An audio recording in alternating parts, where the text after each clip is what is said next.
Namaste, I'm Srilata Shankar. In our Leadership Talk series, in collaboration with My Startup TV, we have with us K Srinivas Rao.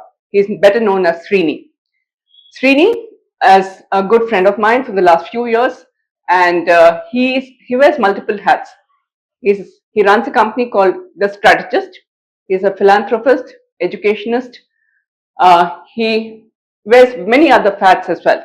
He does a lot of work and runs sessions in colleges and companies educating the youth on Atman Ramayan, which is really going to be an interesting conversation with Srini. Let's understand his journey and let's understand what is Atman Ramayan. Welcome to My Startup TV and our Leadership Talk series. Srini, it's wonderful to have you with us. It's a privilege and honor for us. The same is with me. Thank you. Srini, as you have also done two masters in social work and masters in military defense. Yes. Can we start from there, please? Okay, so it's very interesting. So I come from a family which belongs to all engineers and finance people, and seeing so much of numbers and engineers, somehow there was an aversion to do something else, and that's when I picked up my career in HR. So I did my MA Social Work from Indore. And when I was doing my MA Social Work, interestingly, when we were looking into the theories of motivation and all that, so this curiosity was always there.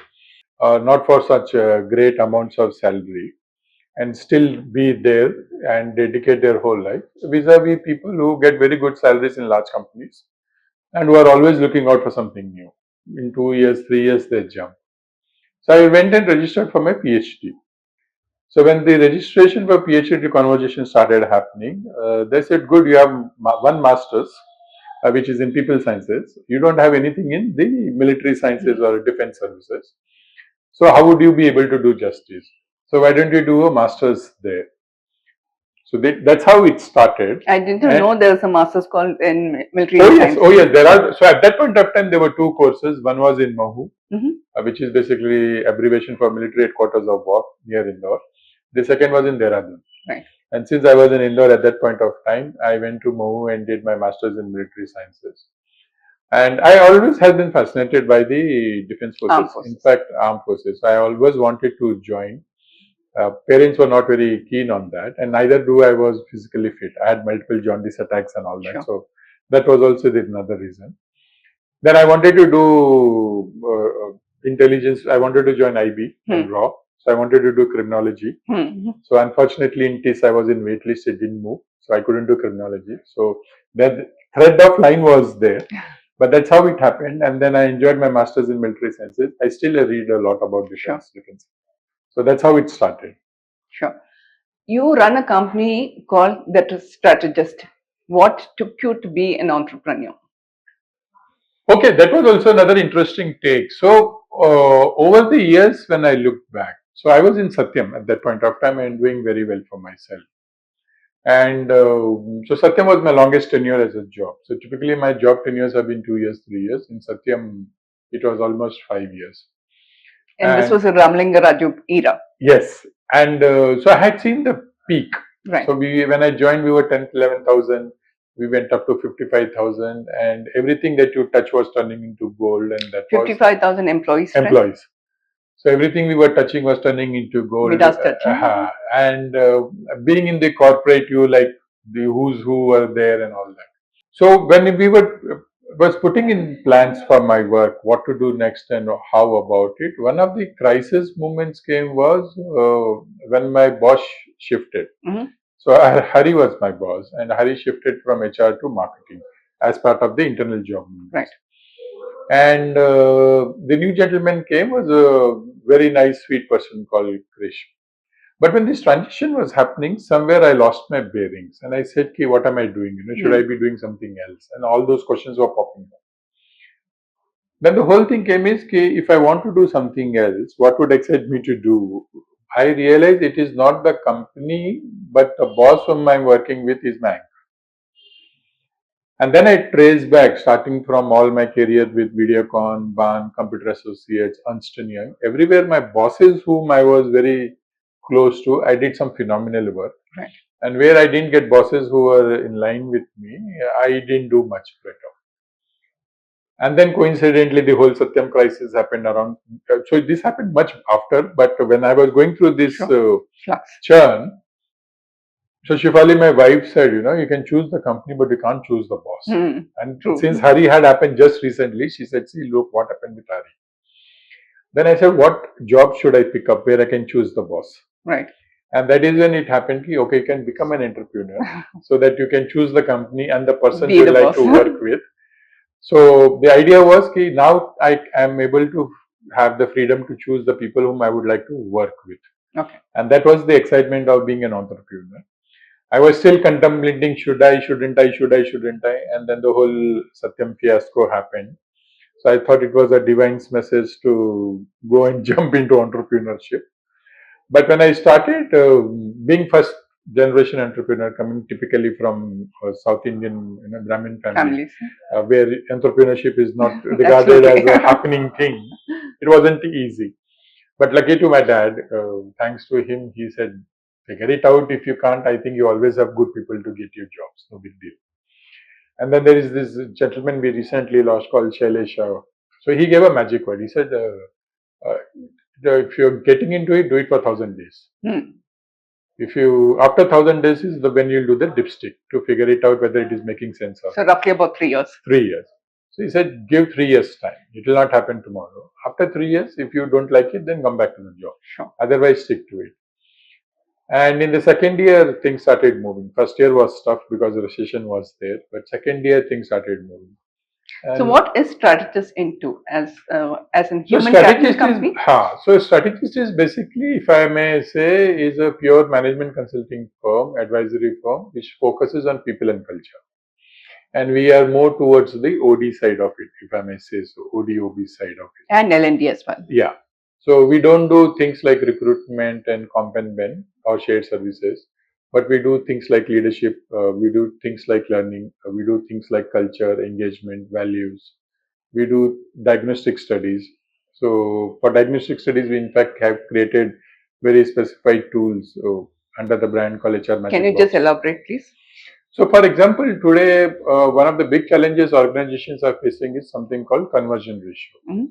So people come, give interviews, take offer letters, and then they don't turn up. And we say that there are indicators which will tell you whether this person is going to turn up or no. Okay. And most of the times we don't read those indicators well. So we've built a tool called Voice, which is Voice of Candidate. So we say post-interview, if you talk to the candidate and you check how the interview experience was, there is a great degree of chance to know whether this person will join or not join. Okay. And if he or she is not joining, they will also give an indicator where did we miss the cue. Sure. So there are diagnostic tools like that we've built. So whether it is Voice, whether it is Exit, whether it is engagement studies. And you partner with AI in that sense. Yes. So we do that because a lot of data analysis is there. So like for example, if you look at, to put it in very simple terms, if it is 500 people sample size and there are say 20 questions, so 500 into 20 becomes 10,000. Right. And for each person, if you look at 5 data demographics like age, gender, experience, department and all that, then that 10,000 becomes 50,000 data points. Sure. Sure. And if you have to draw inferences from 50,000 data points, you need to use AI somewhere. Otherwise, you will rely on human mind, which is not accurate. Which is finicky, if I may say. No, accuracy is there. But today, if I get up on the right side of the bed, I will draw better inferences. And companies are investing a lot of time and money on those studies. So we need to be far more accurate. Sure. So we do have that. So we do use AI. We have BI tools, driven dashboards and all that. So they give that kind of reports to say what we should do next. Your in-depth study on the human psyche for as far as interviews are concerned, or whether the employee, this candidate will join or not, leads to Atman Ramayan. What is Atman Ramayan, and can you elaborate in detail, please? So, okay. So Atman, so the multiple meanings of Atman. The meaning that we picked up for ourselves was Atman is self. Right. and Ramayan meaning is Rama's journey. So the whole curiosity or the, if I may say, novice question that I have is, uh, assuming that Ramayana happened 8 to 14,000 years back. So there are different versions why when did Ramayana happen. But we all know it happened for sure. There is enough and more scientific proof to show that it did happen. In fact, I've stopped calling it as mythology. I've called it, and last 8-9 years, I've called it as history of India. Yes, it is a itihasa. So it is very clear. It is itihasa. It has been done, dusted. We have enough proofs from the constellations to the flora fauna that was there. So the books written on the flora fauna during the in Valmiki Ramayana, what all is written, what fruits they ate, what flowers they smelled. You actually go through that path, you will find those even today. So there is enough proof to be said it is done. So the whole curiosity or the question that I have in mind is, if 8,000 years back this gentleman walked this path, then what happened in 8,000 years that some of us are hesitant to walk that path? Sure. Or some of us have failed to walk that path. And we have our own, if I may say, very stupid reasons to say, oh, this or that. But Atman Ramayana is all about, can I walk the path that Rama walked? And showed how you can do the fine balance between Kartavya and Karuna. Kartavya and Karuna. So if you look at why is he called Maryada Purushottam. So Maryada, if you look at, and in modern day sciences or managements, we teach all like yin and yang, masculine and feminine energies. But you deep dive in Ramayana, it is clearly articulated as Kartavya and Karuna. Absolutely. So when you look at Kartavya, he was very clear on the purpose. He was very clear on Dharma. He is always stuck to Dharma. And at the same time, he showed the softer side of Karuna also, which is what is expected from today from all of us, either as citizens or as leaders. Right. Today we take great pride. There are political leaders who take great pride only talking about Kartavya. And they'll say the whole bravado, machoism they talk, which is not good for us. On the other side, if you only go back and talk about saying, I will only talk about rights and not responsibilities, it doesn't work. Responsibility should always come before rights. And we've forgotten that. And that is what the challenge with today's generation is. They always want to check what's in for me without going back and saying what will they do in turn. Absolutely. Karuna is very critical for today because somewhere as the borders are shrinking and we are becoming more closer to us. The same time, we are also becoming very alienated from each one of us.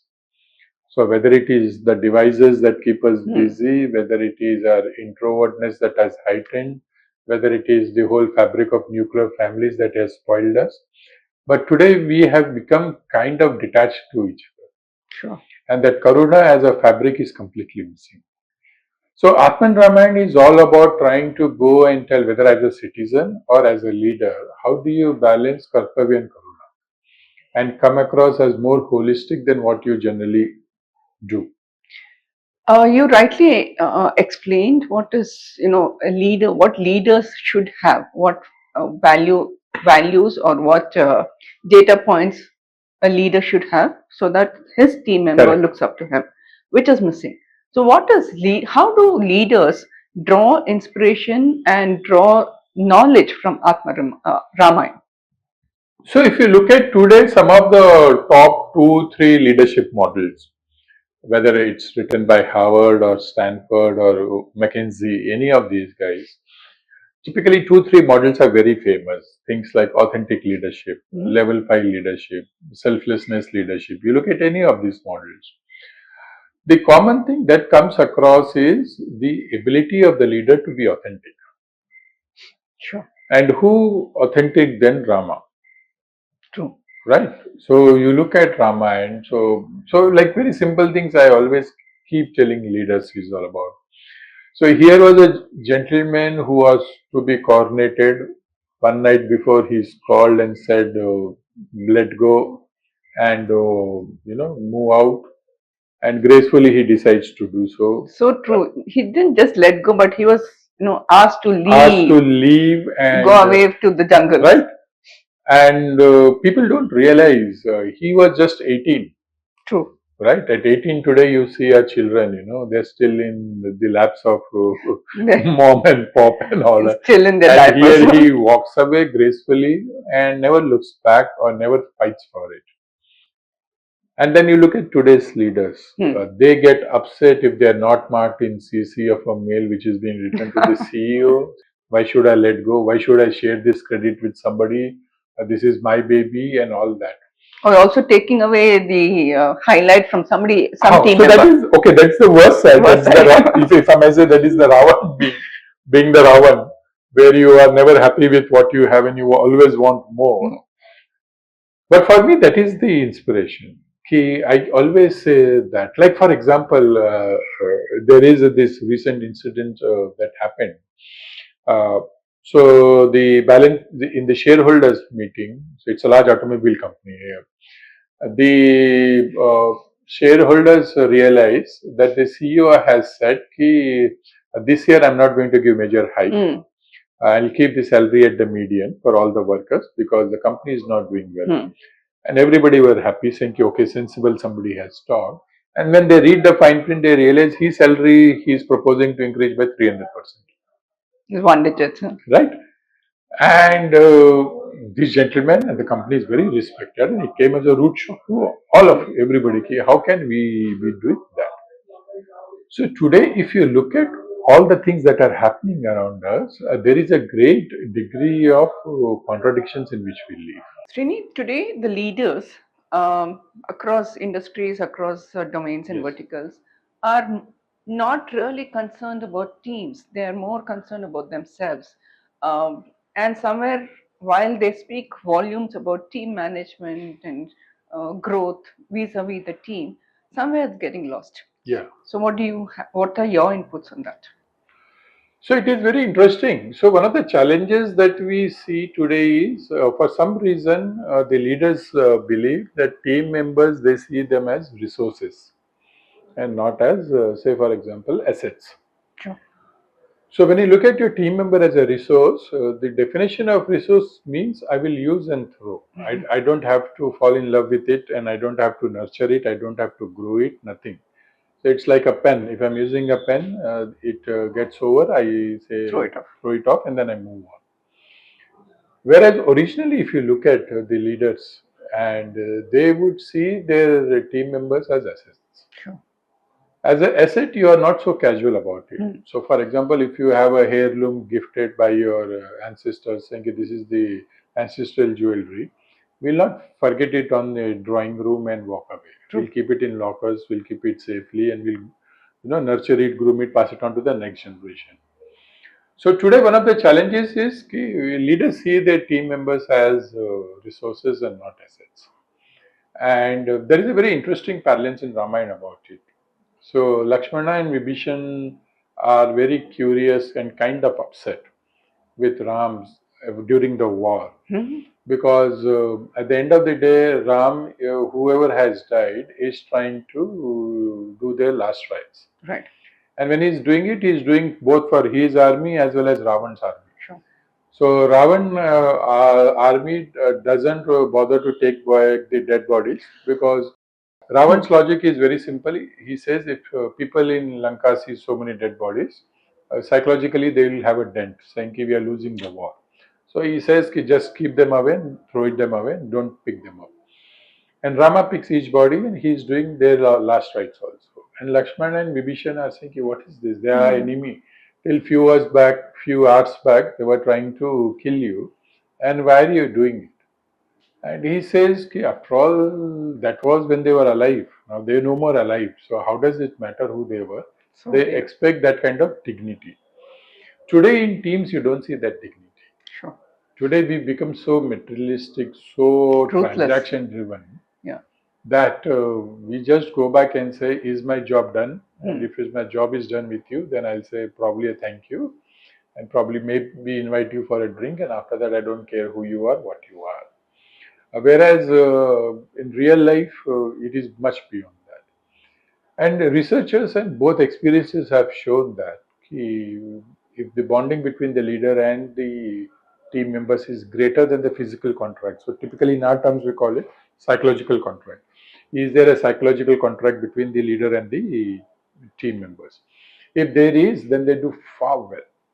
And that's why you see under some leaders, teams, whether it is cricket, hockey, they win consistently. Under some leaders, they just go and try to do their job and come out and they don't win. So that is where the difference comes in. Right. You spoke about one story of the war. The another story which brings to my mind is when Ravana dies, Rama asks Lakshmana to go and take his blessings, Absolutely. or at least touch his feet. Correct. So, can you draw parallels on that front? Oh as well? yes, oh yes. I think that's a very important story for all us because it highlights two things. One is humility, and second is the realization that we are students of life. So when Ravana is dying, Rama asks Lakshmana, here is a learned man who's done so many good things in life. So why don't you take some life lessons from him? And he says okay, and Hesitatingly says okay. hesitatingly, oh, he says okay. He goes, and after a few minutes, he comes back and says he's very arrogant. He's refusing to share anything, and I don't think it's worth it. And Rama sweetly asks him, "What did you do?" So Lakshmana says, "No, I went him. I stood near his head and I kind of not shouted but loudly told in his ear, Ki, anyway you are dying, so please tell me what it is that you've learnt. Correct." So Rama smiles and says, "Okay, fine, I'll tell you how it is done." And Rama walks up and he stands at Ravana's feet and does his pranam and says, "Oh learned thing, I've come as a student. Is there something that you would like to teach me?" And then there is a whole commentary and contours after contour. After that, it's in Ramayana. It's written in detail what all lessons he teaches Rama. So the two lessons for this is one is the realization that we can learn from everyone and at every situation. Today we've stopped doing that. As success touches us, as success we taste success, we start believing we've arrived. Right. And in that process, most of us fall into the cycle of recycling.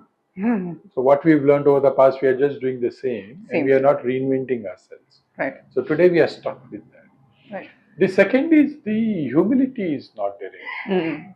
The humility to go and ask and learn.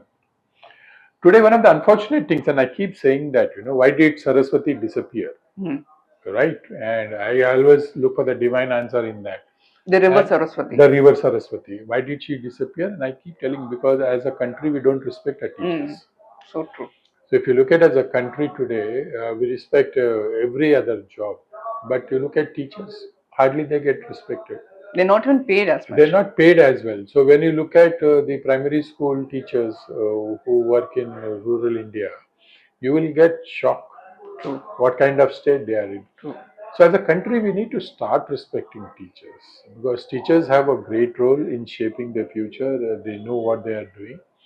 And this story teaches us that a teacher can teach you at any given point of time, provided you're ready to learn. Yeah. The second story that comes to my mind, and it's very, very interesting for me specifically, I'm sure you'll agree with it, is the Sampati and Jatayu. Yes. And Sugriva and Rama. Sugriva, Vali and Rama. Yes. Can you please throw light on that? Okay. So one is very interesting. So I'll start with the Sampati thing. Sampati and Jatayu. Yeah. So Sampati clearly what teaches the strength of collaboration. So Sampati and Jatayu are brothers, and they're considered they're basically vultures, and who are good brothers. And when they were young and happening, they had a race between them, who will touch the sun fastest. And Sampati realizes it's not a good idea after some time, but Jatayu, being young and happening, is running ahead of him. And as Jatayu goes to the nearer to the sun, realizing Sampati comes in between, and his wings get burnt, and he falls down, and that's how he rescues Jatayu. So when Ravana is abducting Sita, Jatayu realizes that. So one of the stories is Ravana, being a great astrologer, he had identified a muhurtam for abducting Sita. And in that muhurtam, if he abducts Sita, then she will stay with him forever. Sure. And Jatayu knows that. So Jatayu, even though he is aware that in the fight with Ravan he is bound to die, but he is still fighting and prolonging that time so that the muhurtam goes away. And that is how his way of rescuing Sita is. So people think he died a vain death. No, actually he prolonged the time and the muhurtam was lost, and that's why when even Sita went to Ashok Vatika, she came back. She came. So, as brothers of bonding, so the story interestingly is when Sampati, when the Vanarsena reaches on the shores, and they don't know what to do. They can't find Sita and they're losing hope. And here is Sampati sitting there and listening to the conversations. And when he hears the word Jatayu, he realizes they know Jatayu, and then he knows the whole story of what has happened. Sampati has the vision. So he knows where Sita is. So he can see Sita in Ashok Vatika, but he doesn't have the strength. Okay. And the strength is with the Vanarsena, but who don't have the vision. So they complement each other. They complement each other. And that's a big lesson for us to understand. Not everything in this lifetime we'll be able to accomplish by ourselves. We'll always be interdependent on people. It could be people who are around us, people who maybe seek help with. And when that complementary thing happens and when we start trusting each other, we go back and achieve the end goal. Here the end goal being to help rescue Sita. Right. The interesting lesson between Sugriv and Vali is what happens if there is no trust. So when you look at Ram and his three brothers, there is a conflict there also, right. But the conflict there is of selflessness. Each brother is wanting to help other. True. Because there is such a blind trust over each other that they are not worried. So even when Bharata is coming to meet Rama, when he realizes that he's gone to exile, and everybody is saying he is coming with an army, so he's coming to fight, Rama is kind of in a chill pill mode saying, no, I know he's not going to do that. I trust my brother. True. He's coming to meet me and let him meet me. The same is with others. So if you look at all the relationship between the four brothers, because of the trust, there is a lot of selflessness. Between Sugriv and Vali, since the trust is not there and so much of misunderstanding is there, everything is about selfishness. So even after Vali dies, the first thing Sugriv does is makes his wife his own wife. Right. Now we can justify it saying, okay, in animal kingdom those rules apply and all that, but value-wise, it is still not very sure why he would want to do it. But that is what happens when you do not have basic trust in relationships, when you don't have basic fabric of that, you will always realize that conflict ceases to come very quickly. It just comes up quickly and just expands to it. But if you have that trust, then you will see that it just ceases out. It doesn't stay. So that's the interesting part of the stories that you will find in brothers. So there are brothers, even in Ravan, if you look at his brothers, Kumbhakarna and Vibhishan. So there is a very interesting story if you look at how Vibhishan and Kumbhakarna react to Ravan. They're two different parallels. Two different parallels. And I say that, so I always keep telling people, knowing what is right or knowing Dharma is one. Having the courage to walk is another. True. So Kumbhakarna also knows what Ravan is doing wrong, and Kumbhakarna has a conversation with Ravan saying, are you sure what you're getting into? In fact, he tells him, don't let go of Sita. Let go of Sita and don't do it. And when Ravan says no, he doesn't have the courage to walk. So he sides with Ravan. Vibhishan has the courage to walk Dharma. So he not only stands for what he says, but he has the courage to walk for it. And he has great deal of anxiety and anxiousness because when he's coming to meet Rama for the first time, he's not sure whether he's going to get accepted or not, being a Rakshasa. But he still walks up and says, I am here and whatever you say, I will do. Today, if you look at our corporate world or if you look at our citizens, that's one big challenge. There are many, and especially when we talk about wokeism and others, there are many who will talk about what is right and what is law and all that, but they will probably don't have the courage to. Srini, the stories that you spoke about Jatayu and Yes, Sampati and Vali and Sugriva, my question, there are two questions. One question is, what are the parallels or what are the essence the leaders, not necessarily leaders, even the junior most executive correct. can learn? My second question is, today uh, people only look at Ramayana saying Rama killed Vali from behind the tree, which is not facing Vali.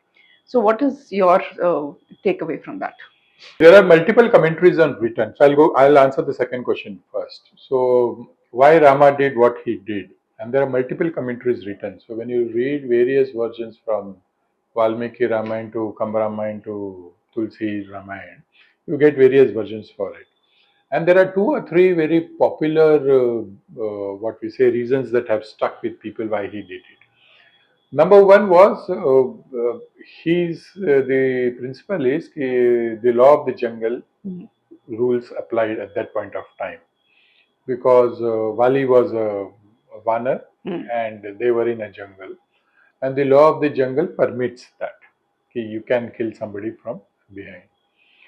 The second one is very interesting in the conversation between Rama and Vali. When Vali asks this question, so he tells Vali, please tell me what are those things you have done logically, ethically, morally right that I shouldn't have done this.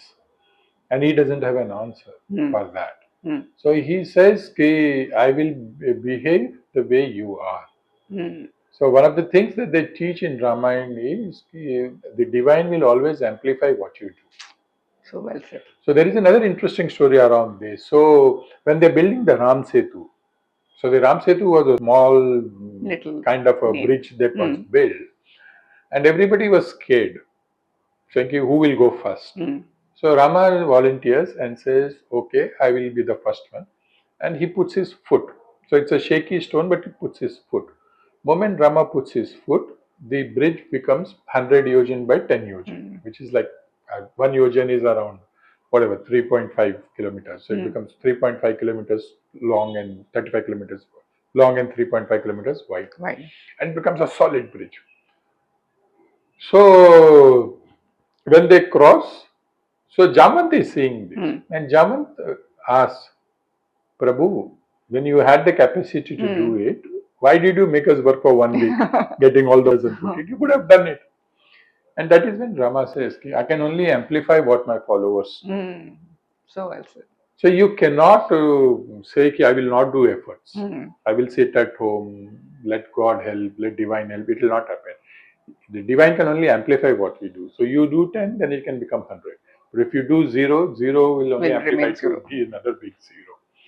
So that is very important for us. So one of the things the discussion that happens with Vali and Rama is that also. You didn't do any good, so how do you expect that good will come to you or good will follow you? If you broken the rules, the war would be fought like that. Two versions like the others, like I said, you come from animal kingdom, and animal kingdom has different values and ethics systems, and that is what it is. And that is what it is. The challenge is there are 2, 3 episodes in Ramayana where people can always look from today's time and it may look very odd, negative. Why did he leave Sita, or how did he do this? But when you read Valmiki Ramayana, and I always tell people, shut down the doors, lock away from social media, sit in a room, and for a minute think Ramayana, what had happened so many years ago. You will realize there is clearly Dharma visible in everywhere. So true. From today's perspective, when I look at it, it looks very odd.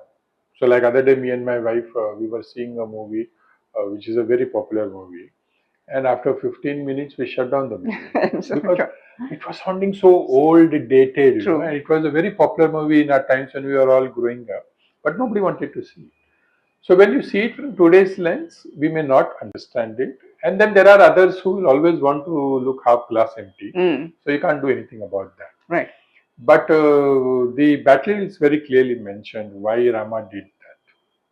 first question was, what is the lesson that the leaders, and not Yes. necessarily leaders, but Yeah. even the junior most executive, can learn from the Sampati and Jatayu story? So Sampati and Jata's story is about that. So if you see in the Ramayana, there is a long gap between even Sampati and Jatayu after they fell apart. But still there is that unbinding love and trust. Hmm. And today, if you look at many of the team members, they don't have that. Hmm. Today, when I work in teams, also the challenge most of the time is ki I am only fighting for my credit. I am only looking for my myopic view and perspective, and not looking for that unrelenting sacrifice or Hmm. uh, to be able to go and say ki I trust and I'll give it. Hmm. And that is something I think which is always very prominent.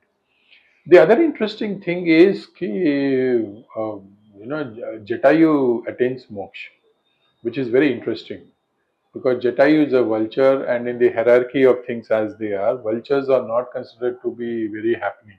Hmm. Why? Because they feed on human flesh. Yet Jatayu gets moksha because when Rama does his last rites, so it is your deeds that matter. True. It doesn't matter where you came from, but what you leave behind definitely matters. And today, that is what I tell team members. It doesn't matter whether you come from an IIT or an IIM or which pedigree or how many doctorates you have. At the end of the day, if you have the competence and you've been very sincere in your job, and if you performed your job well, you will get your due credit. True. So we may not get moksha, but definitely your appraisal and increments are there. You don't have to worry about it. Right. Today we get too much worried about it. Right. We are looking for that. Oh, will I get that credit? Oh, will I get that? Will I be marked? Will you let me do this and that? But these stories show that you don't have to worry on that. Jatayu fought and he got his 100 cuts. So Jatayu's death is not very easy. Ravana gives him 100 cuts. The wings are just Ha, broken off. right? And he's bleeding to death. Hmm. So it's not easy, but still he did it. Why? Because he said, "Okay, that's my unwinding duty to do it." Interestingly, another story is there, about Karuna, which is what we keep missing. So when Jatayu is dying on the lap of Rama. Rama's tears are eyes are tears, but the tears are not ruling. Hmm. So Lakshmana is seeing this and he gets curious. So after all the rites are over, everything is done, Lakshmana says, "I have a question for you." He says, "Yes." He says, "I saw your eyes were filled with tears, but why didn't they roll?" And Rama very interestingly says this, did you realize he had 100 cuts and he was bleeding? And do you realize that my tears have salt? So if my tears would have rolled It would have over hurt him. it and fell, it would have hurt him more. That's why I controlled my tears. Now that is the exemplification of Karuna. And today, as leaders, we have completely forgotten. As citizens, we've completely forgotten. It may be night 8 o'clock. I'm maybe very tired. I'm rushing back to home. But if I see a lady struggling with her scooter, maybe I will not even stop and check if I can give her help. Why? Because I'm rushing. I want to beat the traffic. I want to reach home early. To hundreds of examples. We don't thank people who have done good work. So true. So that is where the challenge is. And that is what Ramayana keeps telling us about all the time. It keeps reminding. There is so much potential for us to be kinder, but we aren't. What is critical for all us to understand is if you're a kinder human being, then you will be an able leader. So You can't be an able leader without Right. being kind human being.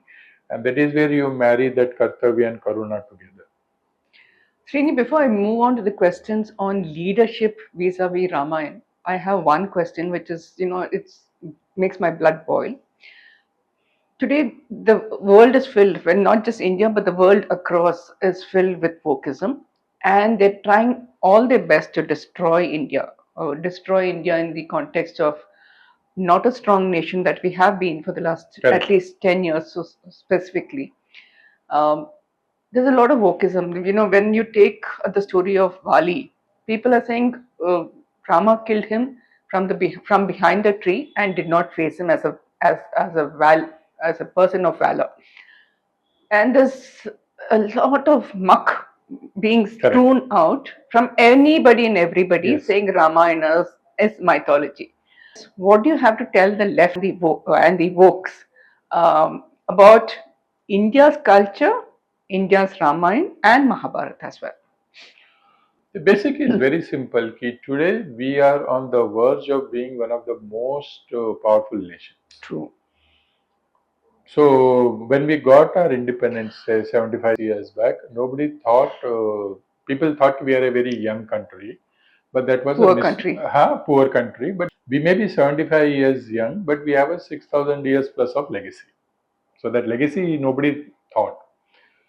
So when people see as a country we making strides, so obviously there are others who are kind of jealous, envious, and also kind of not so happy with seeing a country like this up.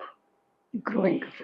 So they look back into the history and say, how can we break this country? And one of the reasons they found Britishers were able to successfully rule us was our inability to defend when some of these dilemmas were raised. And that is what today is being used as a weapon against us again. So it is very simple. So today also, if you look at all when you say used as a weapon, what exactly do you mean? You mean divide in caste and all divide in caste to telling ki you don't have a history. But people don't realize today you go to Sri Lanka. In Sri Lanka, there are caves where there are inscribed notes about how Pushpak Vimana works, how you can transit between multiverses, and there are travel paths written how he used to do. It's inscribed there. In fact, even in Hampi, there's a lot of information on there. Right. So the question for us is, since we've not taken pride about our history, now that is somewhere we need to blame ourselves. We didn't have that chip on our shoulder saying we have a legacy of 6,000 years. They are trying to capitalize that by going back and saying, oh, this is all folklores and stories and not happening. For me, I'm not so worried, with all due respect, because if something has survived 6,000 years, will survive next 60 years of Wokism also. I'm not really worried about it. What is definitely worrying is our inability to take stand in public forums. Sure. Right? So today, if I talk about, say, spirituality in boardroom, nobody wants to be listening to it. Why? Because they say, no, no, no. So, like, for example, even the most learned folks in India don't understand the difference between spirituality, religion, and rituals. So, there is that degree. What is critical for us is, as a nation, is to go back and first be proud about our legacy. True. And this is what we are. So, during the recent CII session in Visakhapatnam, I was saying, if the tree has to grow tall, it has to, have deep roots. We are lucky that we have deep roots, and then that's why the tree is growing tall. But the day we start shying away from these roots, then we are in trouble. So this will keep happening. This will keep happening. Every yuga will have its own Ram and will have its own Ravan. So there will always be somebody who will go and say, this is not worth it, this is not good. And there will be, the onus will lie on some of us to go back and say, this is what it is, and we will stand for it. You just mentioned that wokeism doesn't worry you. But as you may have heard, that Udaynidhi Stalin spoke trash about Sanatana Dharma. Yes. So does Rahul Gandhi, and so does the left. So while the young students, your school students and college students, I will definitely blame the parents because they are not teaching the young about our culture and my history. The youngsters are getting, grasped into the wokeism. Absolutely. So how do we break that? So, like, for example, so me and Shashi, we started something called Atman Ramayan Foundation. So that's an NGO that works in propagating Rama's principles. And today we do workshops in schools and colleges. So, for example, one of the things we teach them is, respect all. So Rama never differentiated between people, animals, Rakshasas, Vanaras. He respected everybody. So why can't you and I respect? Why do you as a student have to worry saying, oh, he comes in a BMW and I come in a school bus? No, that doesn't matter. We've taken it to that level. So my answer to that is very simple. So one of the things that I always believed and that came from the upbringing is, if I have to show that your line is smaller, rather than me worrying about erasing your line, I will make my line bigger. So by default, your line will look smaller, and that's what the answer to wokeism or the others is. Let them do what they are doing. We need to put our efforts to make the line bigger. We need to propagate this. We need to talk about it. Like one of the things we do in Atman Ramayan Foundation is called Temple Sevas. So we take children to the temples. We show them the temples. We show them the. So we tell them, you like architecture, we'll discuss architecture. You want to discuss divinity, we'll discuss divinity. You don't want to do both. You just want to be that champion of ESG and climate change. Then we say, okay, take away the plastics from the temple. Make the temple plastic free. But our idea is, we are saying, once these kids go to the temples, once they get that energy, that seed we have seeded in them. And probably learn a couple of shlokas to start with. Yes, to start with. And once they get stuck to that. Because I was like that. I was never a big thing. But my dad used to tell me every Saturday, when he used to put Suprabhatam, can you put 2 agarbattis? And he used to never force me. And when at 8, 10 years and I started putting agarbatti, for me it was a checklist because I will have my breakfast. So I used to put 2 agarbatti and to have breakfast. If I don't put it, he'll not give me breakfast. But that is how the journey started. And today I keep saying the same thing. Yes, it definitely, it hurts when you read some of those statements. Sometimes you get angry also. Many times they're stupid, in fact. There's no time. Many times you laugh. Yeah. Many times you laugh when those statements come. So, in fact, what you rightly said, Srini, brings to another incident. As one of the film stars spoke about people spitting in the food, parallel to Shabari's, biting the fruit and giving it to Rama. So, what is your comment on that? No. So that is what I keep telling. People have all kinds. So that's the good part of this. Is we all have our freedom. We all have our choices, and we all have. Sometimes we are recklessly passing our comments and thoughts. The challenge is, again, it goes back to our basic education system. We were not taught what is right, what is wrong, what is the Dharma.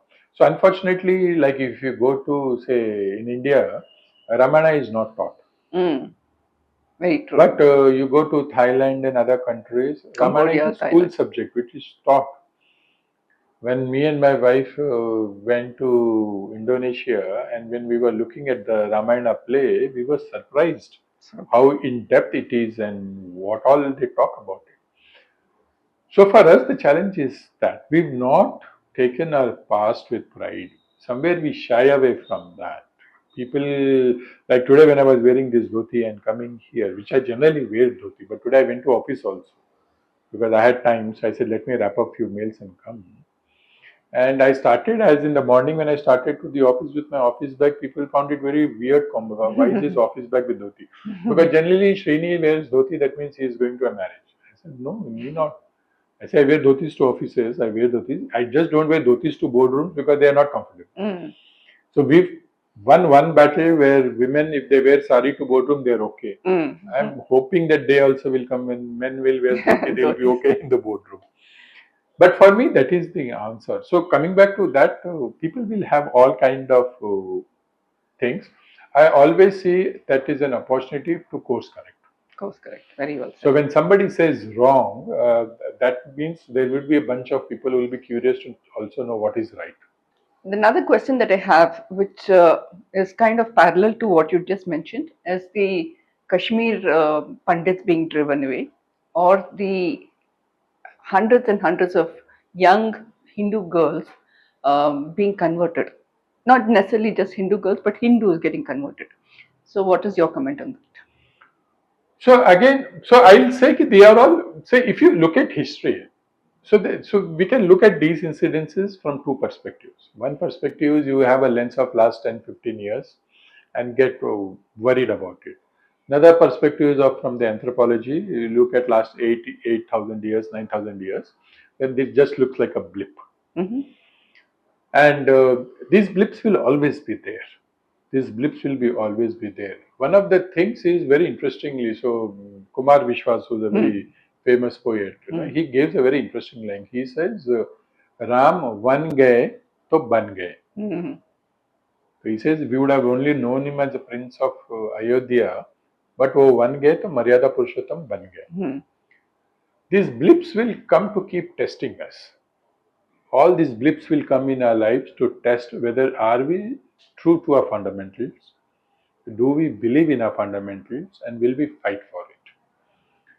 So for me, these are like unit tests and semester tests which God is sending or divine is sending to check. Okay, are these guys really believing in me, or they're doing the time pass Monday puja, Tuesday puja, and walking away? So all these blips will be there. What is important for us as a society is to be able to draw a consensus as to what is right and where we draw the line. So today, what happened in Kashmir with the Kashmiri Pandits, or what we're talking about conversions, they are very unfortunate incidences, and because I always believe in collective compassion, and Ramayana teaches that. Ramayana clearly says that there is enough and more space for everybody to evolve and grow, and we don't have to kill each other to do it, and it never propagates that. Now, some of these incidences, when you read, when you hear, when you experience them, they're really Painful. painful and restlessness I get, as I say. At the same time, I go back and say the onus lies on us. We need to be in the forefront. We need to tell what is right and wrong to our children. We need to teach them. We need to teach our peer groups around that. Today, one of the challenges is that we are so busy running with our career and career goals, and that Monday to Friday slog, that Saturday, Sunday, you just sleep and do shopping and wrap up. We are not realizing that one of the seven dharmas that we have to take care is of helping the divinity or talking about spirituality. So today people don't talk about spirituality. People don't talk about being proud about being Hindu. People don't talk about it. And that is why you find some of these incidences happening. So as a society, we need to take the onus on us, and we all need to do our own bit. And like I'll give a small story around that, so it stays. So there was this village, there was no rains, and people were suffering. So they saw a monk going, a priest was going, and they caught hold of him, saying, "Ki, you are such a favorite of the god, so you tell how can rains come." So he looks at them and says very simply, he says that Shiva temple is there in the corner of the village. It's inside the cave. Next Monday, pour a glass of milk, each one of you. As soon as the cave is filled with the milk, rains will come. So they say, okay, very easy peasy. Everybody is very happy. Monday comes, everybody pours a glass, and nothing happens. In the evening, again, this priest is going, they catch hold of him, saying, "You are a bloody fraud. You said rains will come, nothing came." So he says, "Okay, let's go and see what we did." When they open the door and look into the cave, it's filled with water. Not milk. Not milk. Why? Because every villager thought that the other fellow anyway is going to put one glass of milk, so let me put a glass of water, who will know? Today, the unfortunate part in our society is that. So when I see something not nice happening, I am waiting for somebody else to react. I am not doing my bit. And that is why that wrong which is there is getting amplified. So I am not going on that social media post and say I don't agree to this. This is wrong. This should not have happened. Or this is something which is not true as per what we've been taught. We just go and ignore it. And that is the challenge of this society. We don't talk spirituality or religion to our children. We think it is very fashionable not to talk to it. So, as part of the foundation, that's what we are trying to do. We are trying to bring back to the center of the table and say, "Okay, we cannot avoid these discussions. We need to do these discussions because if we are going away from our roots, we'll not survive. No country has prospered. History has shown who has moved away from their roots." So true. In fact, our curriculum, school curriculum, Yes. I don't remember learning about the Cambodia temple, Yes. Angkor Wat. I don't remember learning at all. Or for that matter, I don't. I am sure. I am 100% sure I didn't learn about the Ahom dynasty. Yes. Thankfully, I lived in the south of India, and my father was a great historian. He loved history. He was not a historian, but he Correct. liked history. So I knew the Chalukyas and Pallavas, Yes. Pandavas, Yes, etc. absolutely. So, but the ones who are in north do not know anything about the south history. No, no, So I, absolutely. thanks to historians who diminished the Indian history totally, And or destroyed is the right word. absolutely, and that is where the challenge lies today. So today, when you look at what we've been taught in school, so It's only the Mughal history. it's Mughal history, and it is very scary. It is very one-sided, and it's very unfair. Hmm. I have no problems you having 10 chapters on Mughals and praise them. There is no problem for me. Why not the Indian history? But why not the other side? And that is where the challenge is. And that onus somebody has to take. For whatever reason, if the curriculum is going to continue to be like that, or we are not going to talk about the other side, The we need children to will talk never about know. it. So it cannot happen that it's very simple things. Why do I need to do this or why do I need to do that? Somebody has to talk to this generation. Sure. So if you don't talk to, say today the biggest challenge is what? You go to an airport and you see young parents. They don't even have conversations with their children. They just hand over them a tab or a cell phone, and these guys are looking at some stupid video Videos, or some cartoon, and their parents don't have time to even have conversations with their children. Even while they are eating, Yeah, it's always yeah. with the tab. Then I tell these parents, please don't get surprised that 25 years fast forward, the same children, they will leave you in your homes with a 100-inch TV and 100 channels and say, this is what you did when I was young, so I'm doing it to you. I don't have time. Because karma is going to come back. Karma doesn't go anywhere. Karma stays and karma comes back with compounded interest, not even simple interest. As a society, we need to be aware of that. We cannot go back and say, Ki, I will not take the onus of teaching values. We need to teach values. And we need to teach values.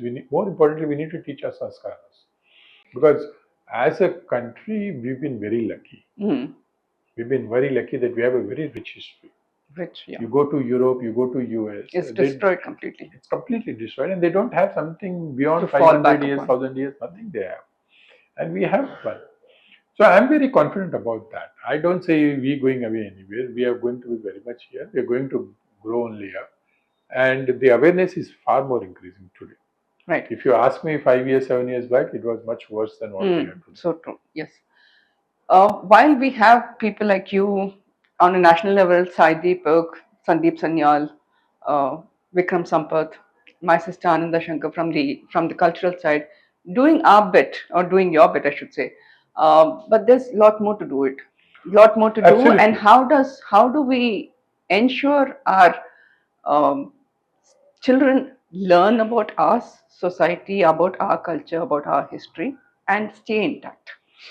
So one of the challenges has been the way our families have got broken. So when we were growing up, we were all big joint families kind of thing. So we always had that a granny who used to be the anchor and who will teach us. So whatever little I learned from my grandparents about who is Rama, who's Krishna, or who is Hanumana, and all that. Today with nuclear families, nobody is anchoring that. So I think the biggest thing is that as citizens of India, we need to take time out on discussing some of these topics. Sure. As society also, like for example, you have this large cultural society, you have large colonies, somewhere those discourses have to happen. You cannot shy away. In schools, we have to do those discourses. I'm not saying you only talk about Ramayana. I'm perfectly okay. You're talking about all religions. I'm perfectly okay. You're talking about all sects, subsects about it. I'm perfectly okay. But the need for people to be spiritual is very important. You may choose. You may want to be choosing instead of Rama. You want to choose somebody else.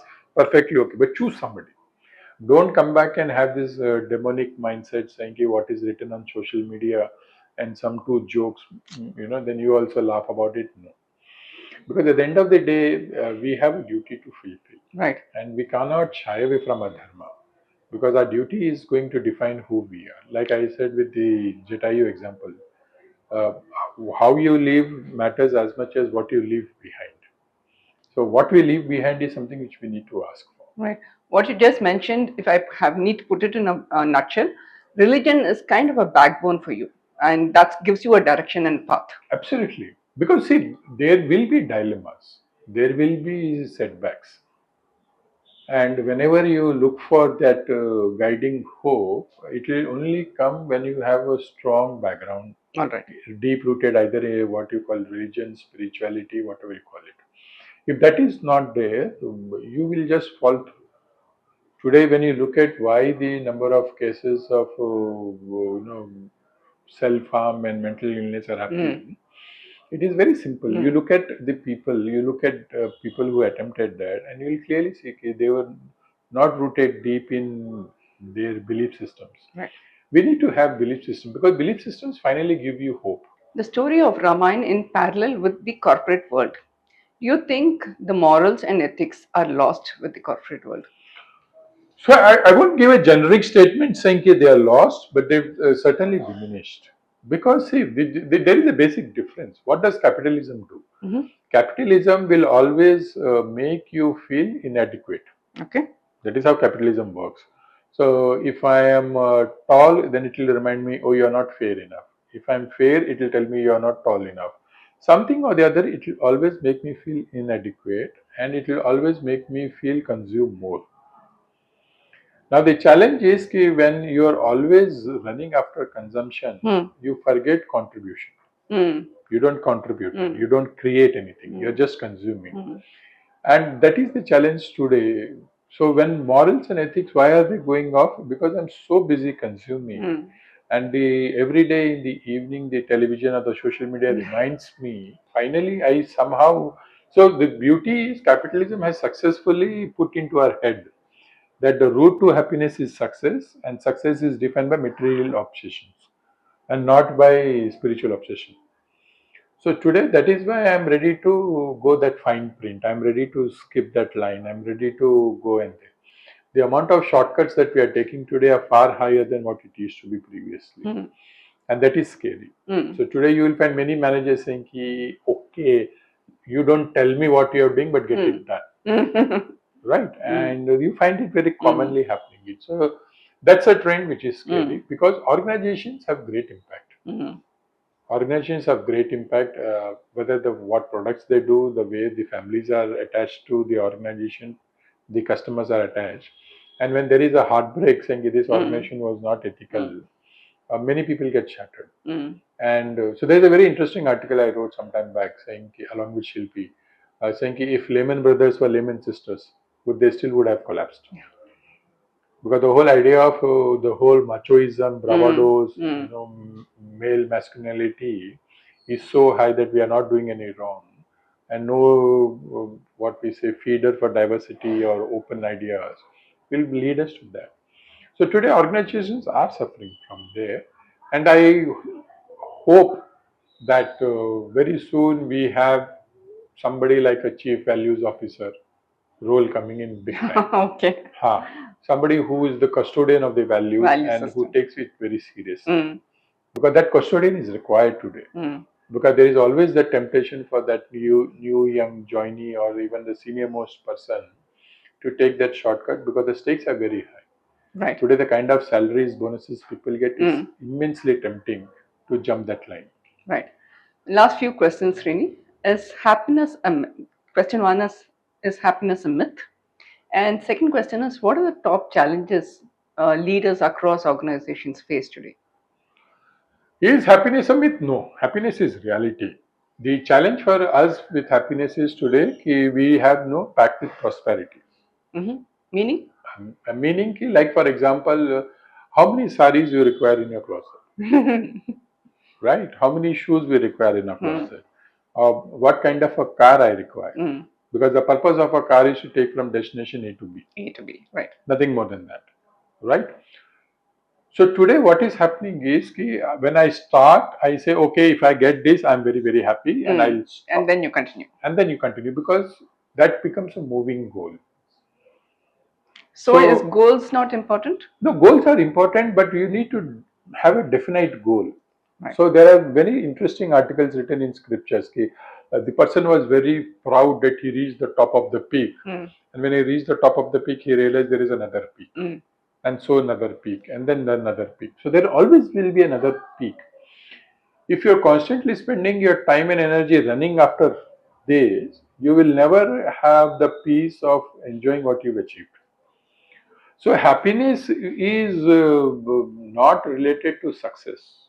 Happiness is related to your pact with prosperity and your ability to be very holistic in life. Today we are not holistic in life. We are too skewed towards one or two goals. So typically, if you read the scriptures, there are 7 goals we have to take care. We have to take care of the society, take care of the divinity, take care of the human race because we are fellow Family. beings, take care of family, take care of yourself, take care of your friends, peers, like that. Today we are skewed. And in that process, what happens is that there is always a feeling of vacuum. Because somewhere our body is telling us you need to do this also, but we don't do that enough. And that is why you find that people are not so happy. Whereas happy is very easy.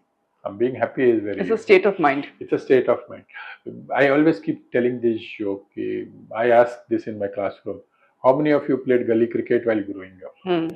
Almost everybody raises hands and said, yes, we played. And I said, typically, what time would you start? They'll say 7:38 in the morning. What time would you go? They'll say 6 o'clock in the evening. I said, how many of you went back and told your mother at that point of time you have work-life balance issues? None. Right. But today we work for 8 hours and then we have work-life balance issues. We want work from home. We want hybrid. I don't want to travel. I will sit at home and all that. Because when we were children, we were doing what we enjoyed, and that's why that kept us happy. Even at 6:30, you will come, take a shower, and then you get and do your homework. Because every vacation would have a homework. You were pretty okay with that. Again, go to sleep. Again, rush to play cricket in the morning 6:30. Today, our challenge is many of the things that we are doing because we are doing it because we want to prove to somebody else, not to ourselves. And in that process, we've lost that happiness. I'm doing it because Sharma ji ka beta has a bigger car. I'm doing it because Sharma ji ka beta has gone for a foreign vacation and is put photographs on Facebook. I'm not even interested to go to a foreign vacation. Then why should I take that loans?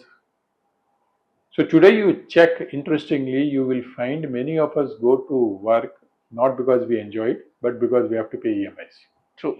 And that is where the happiness has been lost. And like you rightly said, many women and men across have hundreds and hundreds of saris, keep buying some more. So I go back and tell that, like for example, so I have just 3 pairs of jeans. And I tell every time I buy the 4th pair, I give away the one among the first 3 pairs. Very clear. Right. Well, I have created that closet space. I said I don't want more than this. And it is not that I'm doing some great stuff, but it is that there is no so much of confusion what I'll wear in the morning. Because all 3 blue jeans look the same. It becomes easy. Right. So it could be as simple as that. Is aspiring for money wrong? So if you look at the scriptures, Vishnu is known as Mayapati. So why would God create something which is bad? So Maya is not bad. Money is not bad. Lakshmi sits at Vishnu's feet. Now that is the thing. So at the feet represents that I will only go for that much what is required and I will not run after it. I will not let it get into my head. Right. Today the challenge is money has got into the head. And today we want money just to prove a point to others. Not money to help take care of, sustain to what is required. And when I say sustain, a good decent sustain. Sure. But we are running beyond that. So money is not a challenge. The challenge is our inability to have that pact with prosperity, our inability to go and say no to things which are not required per se. So today you look at our homes, you will realize there are so many things in our homes which we have not even touched once or used once more than once, and they are still lying there. Why did we take it? When you look back, surprisingly, you will have no answer for it. I felt so. I liked it then. I liked it then, but we just don't think through, and we don't, do that. So money is not bad. Right. The question for us is we should be Where do you able to draw the line. So there's a very interesting couplet I'll say. So Dr. Uday Pratap Singh, very famous Hindi poet, said this कि ये कैसी विडंबना है कि सीता जब जंगल में थी तो उसको सोने का हिरन चाहिए था और जब सोने की लंका पहुंची तो उसको राम चाहिए था. So today we are all in that dilemma. I may not require it, but the moment I see you having it, then the whole need and greed comes in. So the challenge is the moment money turns as greed, that is where Ravan walks in. So one of the things that I keep teaching in Atman Ramayan is that okay, when you look at the various yugas, right, and today you look at Kali Yuga, the beauty of Kali Yuga is both Ravan and Ram exist in you. In the morning when you get up, you have the choice to amplify whom you want. Right. And invariably, the temptation is so high to amplify Ravan by greed and money that we lose that track. But if money was the what we say Be all and all. be and all, then world would have been very different. Right. Srini, you also wear various hats. You're a teacher, you're a writer, you're a storyteller. So, can you please enlighten our audience on that? So basically, not so. I'm attempting to do all that. Basically, I love being teacher. So I take great pride in that because I think that is one thing I like doing, teaching. Entrepreneurship is there because I have to earn my bread and butter. So that is there.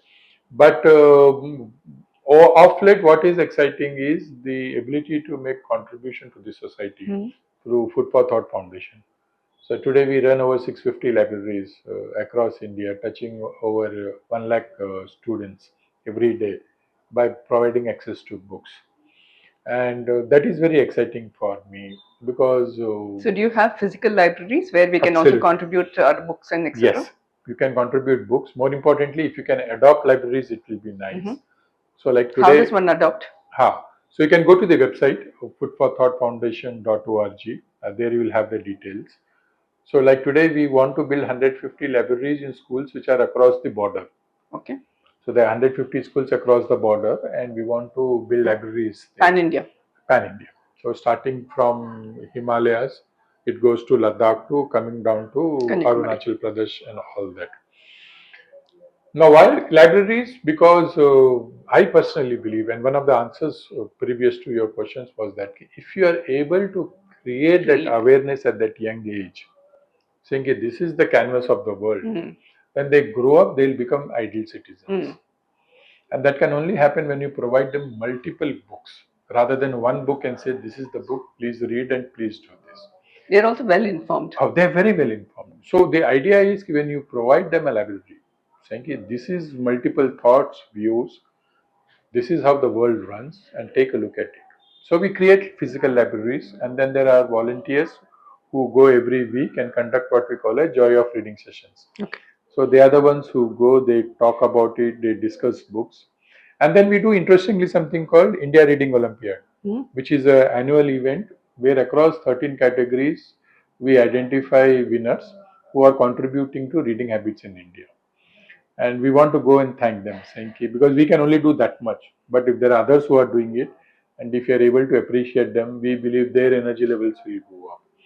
So that is something which is keeping me excited these days because that takes you away from all the hustle bustle rigmarole of life. Rigmarole of life in the sense that the airports, the boardrooms. So you get exhausted at some point of time, and then suddenly you go to a school where children don't have. It's invigorating. Invigorating. So very interesting. They don't have slippers. They don't have dresses to wear properly, but they're coming to the school because they say we have books to read, and that's emotional. Such a win-win situation. Oh yes, oh yes. So that is what keeps exciting. So these are the 2-3 roles I jumble around. You also run a.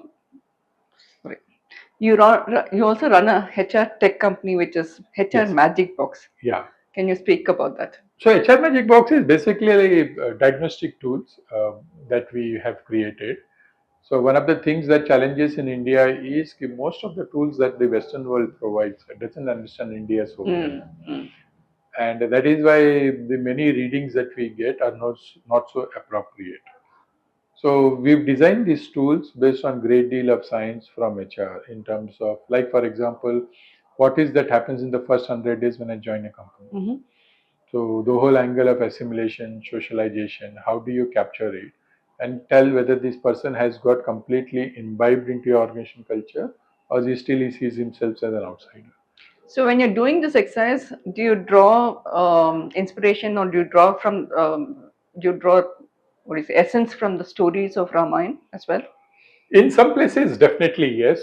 So more in terms of lectures, definitely I draw a lot of inspiration from there. Tools may not happen so much because tools require a lot of statistical validity, reliability, those things are there. So there is still some amount of work to be done. As part of Atman Ramayan Foundation, we've started a very interesting thing. We said we will give scholarships to research scholars who are doing their PhDs or writing research papers on Ramayan, Right. and linking it to modern day management. So we are actually sponsoring candidates for that. Saying if you are writing, we will fund you that. Wonderful. So hopefully when that data comes in, then some of these tools can directly get integrated to that.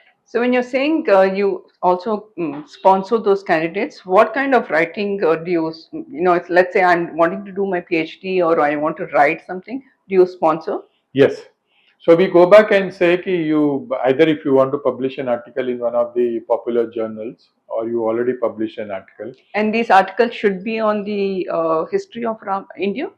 Yes. So predominantly the focus is on Ramayana. So Right. if you are going back and saying ki, say for example, I created a leadership model based on the 16 qualities of Rama written in Valmiki Ramayana.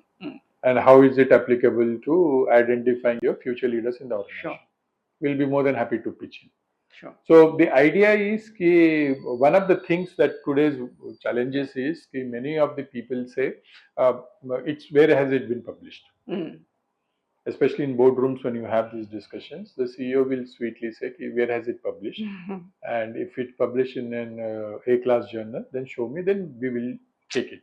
So our objective is to help promote that and try to put forward saying ki we will try to do that. And so if we will have so many other things to do. So we're seeing people who are doing it, who are academically inclined, who have that bandwidth to do. We will sponsor them so that they can do it further. You're also a writer. You're a prolific writer, if I may use that word. You've written articles, written blogs. Yes. So please tell your writing side. Okay, writing side. So writing is the what we say the detox for me. So how do you unwind? So for me, unwind comes through writing, and so I get up at 4:30 in the morning. So there's nothing much to do. 2 hours you get a lot of peace. So 4:30 to 6:30 is when I write. So I've written a lot of blogs, articles, books. So I have my own website called ksrini.life. So it's all kept there. So people who like reading and people who like debating, more than happy to see that. But writing for me is more of Therapeutical. So that's why I do it, because it helps me. Also, it helps me to validate my ideas. So there are friends who I'll share those articles with. They'll agree, they'll disagree, or they'll have their viewpoint. So it becomes a healthy conversation that way.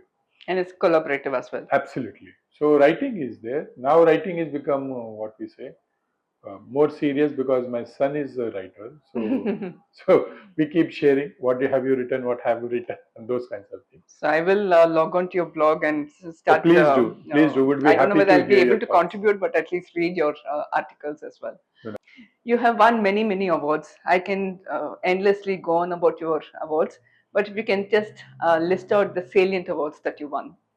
I don't know. So I generally shy away from talking it, but one award we are very proud. We were recognized by Anantadaya as part of the Vice President's office for Food for Thought Foundation. Vice President of India. Yeah. And who was the Vice President then? Mr. Venkaya Naidu. Okay.